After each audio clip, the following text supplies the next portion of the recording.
Hello Elsie and family and friends. I'm Tom Scotland, come to say a few words to you as you gather there in the Yarraman and share some remembrances I have of dear Wes Weekes. I met Wes in 1943. There he is, and he joined my flying crew in England during World War II. And it wasn't long during our emergencies in the air that Wes proved himself to be a very reliable and ingenious man, quick thinking, and a very valuable member of our team.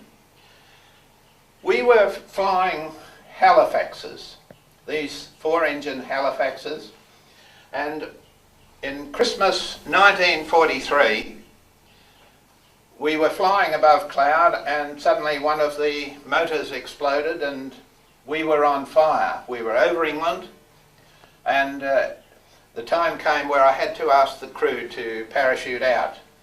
And as Wes went out of the plane, he came on the step looking up at me as the pilot, the last man out, and he just put his thumbs up. He's a caring man, and I loved him for that.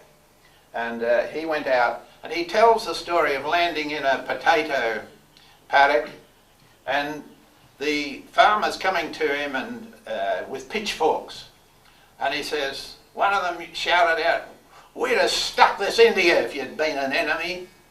I guess his Australian accent and amongst the Yorkshiremen aroused them a bit. But we went on to join the Pathfinder force of the Royal Air Force. The Pathfinders were to lead into Europe, lead to targets in Europe. And in the process of leading, I suppose, we became subject to quite great attack from enemy forces. We flew in the dark, we flew in bad weather and good weather and difficult navigation. And very often we suffered damage, and quite extensive damage from time to time. Our squadron was sent down to southern Italy to lead the forces from southern Italy up into Europe. We went to places like France, Germany, Hungary, Austria, Romania, right across there to the Black Sea to stop the oil for Hitler's machines. And on one occasion we were badly knocked about, and Wes and I walked together to have a look at our aircraft down on the airfield. And as we looked at the damage underneath, this is where Wes worked, that's his office, that's the pilot, of course, myself. And he looked up and he found pieces of shells, pieces of steel from an exploding shell, and these pieces were lodged right under my seat, my flying seat. And he said, "Tommy, they've only just missed you." He didn't worry about himself, because you can imagine pieces of shell flying right up into here. How near is Wes's office to my seat? He was such a caring man. On another occasion, we were flying over the industrial area of Vienna, Wiener Neustadt, and two fighters were attacking us and searchlights were onto us. And it was a desperate situation, because being lighted up I suppose we were like a spider catching a fly in a web. The searchlights were on us, and it needed something desperate. And I told Wes to get ready, because Wes, as radio operator, he had a bit of time in the aircraft to do other jobs besides radio operating. And I got him to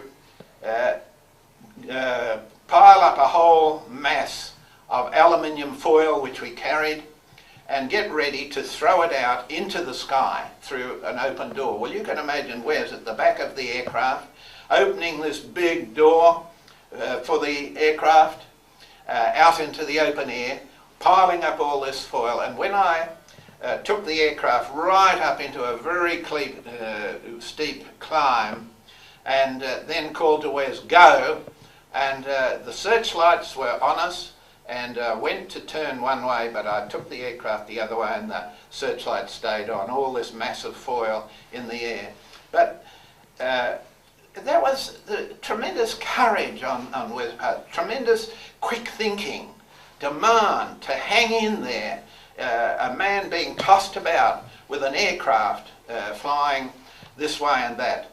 And it's always been a very special thing to me that Wes was so quick thinking, and really I'm here to speak with you today because of Wes's quick thinking in times of emergency in our flying. And we went on from flying Halifaxes, and we began flying the B24 Liberators. Now the B24 Liberators, huge wings, new aircraft to us, and Wes's office in the Halifax, it was in the front of the aircraft. In the Liberator, it was in the back of the aircraft. And on one occasion, Wes came up to me in my flying position and he called out, "Tommy," he said, "there's a bomb in my office." And what had happened, a bomb had come through the roof from an aircraft overhead. From time to time, as pathfinders, we had to go into the target not only once, but go back because the bombers were destroying our markers, our pathfinder markers on the ground. And we would go in again. And this was our third run. And we were right under all the aircraft coming in. We were right under them. And of course the bombs crashed through, and eventually 9 tremendous bomb holes were found in our aircraft. It was just a shell, but we were still flying. And Wes was able to organise the flying team to take to lift the bomb out and throw it overboard.